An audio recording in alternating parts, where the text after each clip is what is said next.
Hello everyone and welcome to Future News Daily, where I bring you the latest advancements in technology, longevity, science, medicine, and AI. Today is Friday, December 2nd, 2022. Don't forget to like, subscribe, and hit the notification bells. With that being said, let's get started. So today, a couple articles on longevity. First one up being this 100-year-old woman has 2 secrets for a long life. So living life to its fullest as well, really living the dream. Doing it for 100 years, well, that's just magical. It starts off, according to macro trends, the average life expectancy in the U.S. As of 2022 is 79.05 years of age, which has increased by 0.08% since 2021. But if you want to add years to your life, listen carefully and get ready to take some notes. We recently found out the two top secrets to live to 100, according to a Centenarian, and you may be pretty surprised to learn what they are. According to the WEF, there are approximately 97,000 centenarians, individuals who are 100 years or over, in the United States alone. You may have heard of her name before, but Lucille Random is actually a super centenarian, which is a title bestowed on someone who celebrated 110 years or more. So Random was recorded earlier this year as being the oldest person on Earth at 118. So what are some people doing to beat the odds and live up to a ripe old age? Let's head on over to Gillett, Wisconsin to find out the secrets to live to 100. Alright, let's just get on with this. So number 1, kick up your heels and start dancing. So, Marlies Muller recently kicked up her heels, quite literally, and shared her top secrets that keep her young. In November, Muller enjoyed square dancing to celebrate her 100th birthday. She shared with Local 5's Bryce Osselin, quote, "I'm happy I made the distance," as she laughed. According to Muller's family, square dancing was a big part of growing up. A study performed by Albert Einstein College of Medicine in New York City, funded by the National Institute of Aging and published in the New England Journal of Medicine, reveals that physical activity of dancing not only keeps you fit, but it also helps to prevent Alzheimer's disease and dementia. So putting on your dancing shoes have also proven to increase mental sharpness. I wonder what the difference is between dancing and just plain old exercise, like working out or going to the gym. I would be curious on the differences. Number 2, enjoy some scotch in moderation. That is surprising. Another secret Muller shares to living her life to the fullest: she enjoys a drink of scotch each day. Once again, this centenarian may be onto something good. According to a study performed by UCI Mind and presented at the American Association for the Advancement of Science, there's a connection between longevity and drinking a moderate amount of alcohol. They want to stress that the moderate part. Just heads up. The research involved individuals 90 years over or older. In this particular study, participants who drank approximately 2 glasses of wine or beer were linked to an 18% decreased risk of early mortality, which is really contrary to some recently. Anyway, so sipping in moderation can be a good thing. Muller divulged what has clearly worked for her, but she shares the sweetest answer when asked the best part of turning 100, saying, quote, "Certainly not getting older, but having all these people around." That really is it. Moving on. Actually, I'm going to do this one first. So, 5 daily exercises to improve muscular endurance as you age. As you get older, you naturally experience creaky joints, stiff muscles, and aches and pains. However, neglecting to maintain muscular endurance, which is your muscle's ability to perform repeated contractions against a resistance for an extended period, could spell trouble for your golden years. Fortunately, muscular endurance exercises can help fix bad posture, improve stability, enhance your muscle's aerobic capacity, and maintain your ability to carry out daily activities, according to Ace Fitness. That's why we're here to help you out with 5 of the best exercises to improve muscular endurance as you age. So don't confuse endurance with muscular strength, by the way. So endurance allows you to do physical activities for longer periods, while muscular strength is your ability to lift more heavy objects, fewer amount of times, of course. Essentially, the more stamina you have, the more reps you can do. Research shows that moderate load muscular endurance strength training is an effective strategy for combating the age-associated loss of strength and muscle mass. Also, engaging your muscles through regular exercise is essential for maintaining the functional capacity as you age. Good functioning muscles can improve your balance and skeletal structure, reducing your risk of falls and injury, according to the National Institute of Aging. So I'm just going to skip down here to the list. So the first one is the hip hinge. So I guess these are actual exercises. Some of you may know these already. So an excellent movement for boosting muscular endurance is the hip hinge, where you shift your weight to your heels and push your hips back against a wall while hinging forward at the hips. I'm not going to read too much into each of these, since we've probably all at least seen these once or twice and could look it up. So I'm just going to go through the list.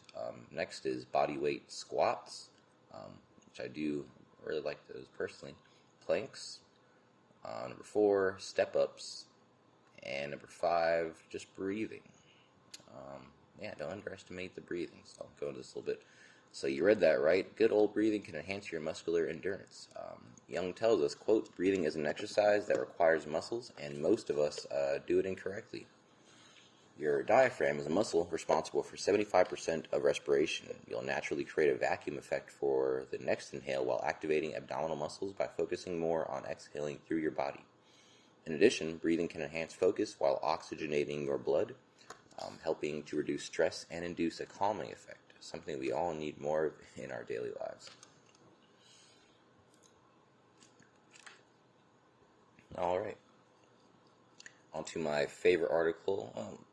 Tied. It is my favorite, but just barely. There's another one after that's pretty good. But moving on, we have new AI-enabled study unravels the principles of aging. So, Nature published study illuminates the mechanics of aging and disease progression, demonstrating age reversal in an experimental medical intervention. Alright, so the researchers trained an AI algorithm on a large dataset composed of multiple blood tests taken along the life course of tens of thousands of aging mice to predict future health state of an animal from its current state. So the artificial neural network precisely projected the health condition of an aging mouse with the help of a single variable, which was termed dynamic frailty indicator, that accurately characterizes the damage that an animal accumulates throughout life. So mice usually live about 100 weeks or 2 years. Already at the age of 25 weeks, animals lose resilience, which is the ability to recover from stress. This is said by Konstantin Avchatyov, PhD, the study's first author and senior researcher. He continues, quote, this creates conditions for progressive damage accumulation as reflected by the exponential growth in DFI. Again, DFI being the, dynamic frailty indicator. So again, we demonstrated that the damage doubling time is very close to the mortality rate doubling time. Thus, dynamics of the DFI explained the mortality acceleration with age and predicted the remaining lifespan of an animal. So the experiment shows that DFI is a useful tool accurately tracking the effects of treatments and lifestyle interventions, such as sex-specific effects of a high-fat diet on aging. Most importantly, the lack of resilience means that anti-aging interventions may produce long-lasting age-reversal effects. So basically, if you know what the problem is, you know what you need to treat. That's what it sounds like. Thus, we show that even a short treatment with rapamycin, a life-extending compound in mice, produces a reduction in damage markers such as DFI that persist long after the end of treatment. The authors expect that their findings will help lead to a better understanding of human aging and diseases. Quote, a key point to underscore is that DFI came out of the analysis of hematological parameters, reflecting the critical role that blood, and particularly its myeloid components, hold for aging. Our findings are in line with the conclusions suggested by numerous early experimental observations, thus confirming a biological sense of this variable. We expect that DFI will be applicable to the analysis of human data and may be able to help reveal both aging accelerating and age decelerating conditions for developing anti-aging treatments. making this work highly relevant for efforts to improve the quality of life of cancer patients and cancer survivors dealing with the short and long-term effects of their treatment. The volume of available medical and genetic information is mind-blowing and awaits its proper analysis. Future AI systems combining the recent breakthroughs in computer and physical sciences will unravel the intricate relationship between aging and chronic diseases and lead to the development of transformative medicines, adds Peter Fedichev. So the work builds on earlier findings demonstrating that most humans are resilient to aging-related damage until they approach the end of the health span at the age of 60, and that the number of individuals exhibiting signs of the loss of dynamic stability increases exponentially with age. The authors expect that novel findings help establish the relation between aging in mice and the late life mortality and morbidity in humans. We reached out to Jero Peter Fedichev to find out what unique qualities their approach has enabled in this study. So the quote here starts off, "The approach we adopted in this study is based on the emerging, or some say the fifth paradigm of scientific discovery. When new principles and patterns are identified with the help of AI, modern machine learning tools, and the analysis of big data," he tells us, explaining that the previous attempt to understand longevity, even if facilitated with computational means, most of the time stemmed from human-generated hypotheses followed by their experimental validation. Quote, "We believe that better explanations for complex biological processes, such as aging, can be found at the intersection of physical and data sciences. Fedichev explains that traditional studies in biology or medicine are rarely performed in a fully time-resolved manner. Often researchers compare the data from healthy subjects and patients suffering from a disease. This time we use machine learning and biodata to understand how a lifelong process, aging, unfolds in time. It takes a while to become frail or die, and we need to understand every step along the way to understand the principles of and fully successfully intervene against aging. We tasked the artificial neural network to predict the future of a mouse from its present state, understand the dynamics and stability properties of the most important physiological markers, and the relation to all-cause mortality, and visualize the aging trajectories. So, what are the next steps for this research, and what is the roadmap towards exploring this in humans? Well, for Fedichev, the significance of the findings extends well beyond the interpretation of experiments in mice. Last year, we published another Nature Communications work explaining that, unlike mice, most humans are extremely resilient and can control damage for most of their lives. As we age, our ability to control the damage diminishes until it is eventually lost due to exposure to stochastic factors, on average at some age close to 60, but no later than 130. In another work, we have reported that the number of individuals exhibiting signs of the loss of dynamic stability increases exponentially with age at a rate matching the mortality doubling rate from the Gompertz mortality law. Hence, we demonstrate that the language borrowed from physical sciences helps relate the dynamics of physiological markers to mortality and longevity.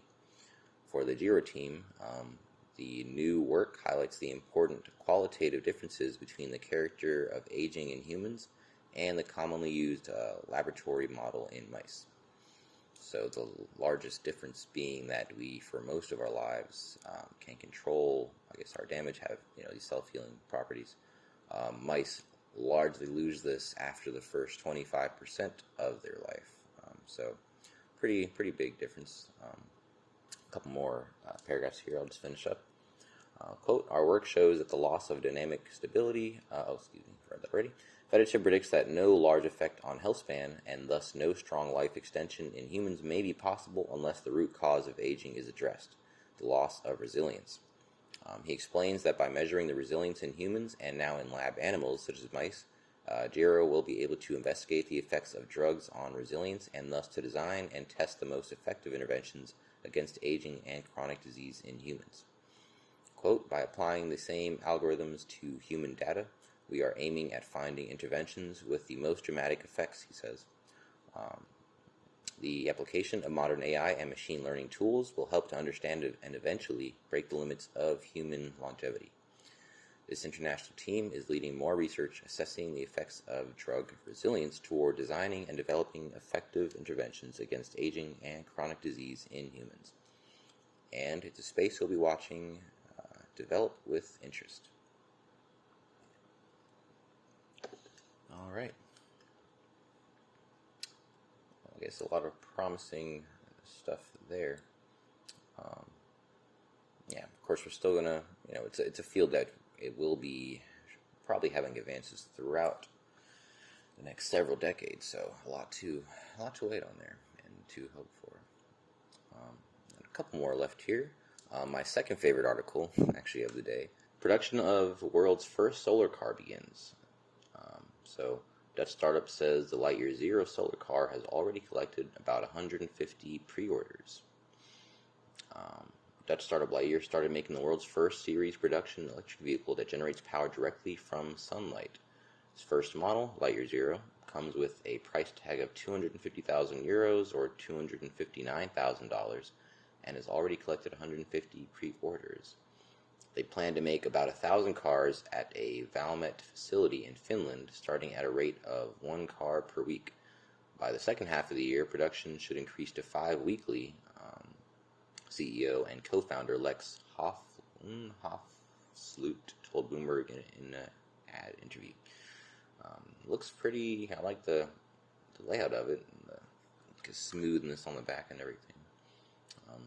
We'll see how these really catch on, and I'm wondering what the max distance on a charge and how long it takes to charge is two probably most important things. Anyway, the car, which features curved solar panels across the hood and roof, is able to drive 2 months without charging in Amsterdam during the summer, and as many as 7 months in Portugal, according to Hofsloot. So it depends largely where you are. I guess that makes sense. Although I've already seen there are solar panels now that, at least maybe not commercially available, but we've discovered the technology to use to get solar energy from panels, even in like large cloud cover. So that is coming soon as well. Anyway, it reads on. Cars powered by the sun have struggled to make it beyond the prototype stage because of the large area solar panels require. German startup Sono Group is planning to offer its first solar car, the Boxy Scion hatchback, for $26,000 before taxes. Wow, so 1/10 of the cost. But they have not announced production yet. So fundraising in the early days for Lightyear was a challenge as investors were reluctant to put their money into a new concept. Quote, right now we are at a much more mature stage, adding that the majority of investment came from the Netherlands. Lightyear secured 81 million euros from a Dutch-led group of investors in September. The company, founded in the Netherlands in 2016, has also been developing Lightyear 2, its second high-volume model, with a starting price of about 30,000 euros. So going more for that, of course, middle-class market. The Lightyear 2 is expected to go into production by 2025 and has reservations from leasing and car-sharing companies, LeasePlan and MyWheels. And it hasn't said anything about the distance, max speed, charge time, or anything. So I wonder if that information has yet to be released. Let's click here, see if there's any more information. So they have their actual website right here. I'm just going to quickly scroll here. Just wanted to see a little bit of information. They have a nice concept. So here it is, actually. 1,000 kilometer range between plug charging moments. So 1,000 kilometers, I'm not sure what that is in miles. Maybe like 700, 800, something like that. I'm not really sure. I'm still curious on how long it takes to charge. It says here driving range will vary depending on driving habits, location, and season. The 1,000 kilometer range is based on 50 kilometers daily commute in Amsterdam during the summer. So they did say that during the article, so that's like optimal times. You're looking at 1,000 kilometer range, which is honestly very, very good. So anyway, we'll just leave it at that. I'm sure we'll get more information on this as time goes. So yeah. Last article I have for you today. This new MIT tech gets us a step closer to Star Wars style holograms. We're not quite there yet, but we're getting there. So The device also has practical uses too. We're going to read into that. So, according to MIT researchers, so the problem with generating a freestanding 3D hologram that we all kind of envision requires extremely precise and fast control of light beyond the capabilities of existing technologies. Over the past 4 years, an international group of researchers led by a team of at MIT has been trying to overcome this hurdle. A new release from the university said on Monday it was announced that research team created a programmable wireless device that can control light orders of magnitude more quickly than commercial devices. So the device, which is called Spatial Light Modulator, will have impactful practical uses beyond creating holograms. One might be able to create sensors in self-driving cars that can work 1,000,000 times faster than current sensors. So you can imagine the amount of safety that'll add to the vehicles. Another could be to accelerate brain scanners to help create higher resolution images. Quote, "We are focusing on controlling light, which has been a recurring research theme since antiquity. Our development is another major step toward the ultimate goal of complete optical control in both space and time for the Murad applications that uses light," lead author Christopher Panuski said. An SLM manipulates light by controlling the way it is projected into space, the release said. Similar to an overhead projector or computer screen, an SLM changes a beam of light by focusing it in one direction or refracting it to many locations to form an image. Inside MIT's new SLM, a tiny packed array of photonic crystal microcavities work as optical modulators. These have to be extremely small, as light beams have a wavelength of only a few nanometers. When light enters a cavity, it is held for about a nanosecond, bouncing around more than 100,000 times before leaving the space. While a nanosecond is only a billionth of a second, this is enough time for the device to manipulate the light. By changing the reflectivity of a cavity, the device controls how light escapes, which determines what we see. The team created a micro-LED display to control the SLM. The LED pixels have corresponding photonic crystals, so when a laser hits a microcavity, the cavity responds differently to the laser based on the light from the LED. So the use of LEDs to control the device means the array is not only programmable and reconfigurable, but also completely wireless. So because the device is so complex, it took years to figure out how to make it at different size scales. So the researchers wanted to use the same techniques that create computer circuits so the device could be mass-produced, but microscopic deviations occur during any production process. So given how small the cavities are, the release said those tiny deviations could lead to huge fluctuations in performance. Eventually, the researchers partnered with the Air Force Research Laboratory to create a highly precise mass manufacturing process that stamps billions of microcavities onto a 12-inch silicone wafer, complete with a method of controlling for quality assurance. Quote, "After modifying some properties of the fabrication process, we showed that we were able to make a world-class device in a foundry process that had very good uniformity. That is one of the things, the big aspects of this work, figuring out how to make these manufacturable," Panuski said in the release. Now that they have perfected the production process, the researchers are working to make larger devices. So we might get those sooner than we think. Anyway, that is the last one I have for you today. Don't forget this video is for educational purposes only. I will never recommend any investments, solicit your time or money, attempt to contact you on any other platform, or own any rights to the information within this content. With that being said, thanks for tuning in, and I will see you in the next one.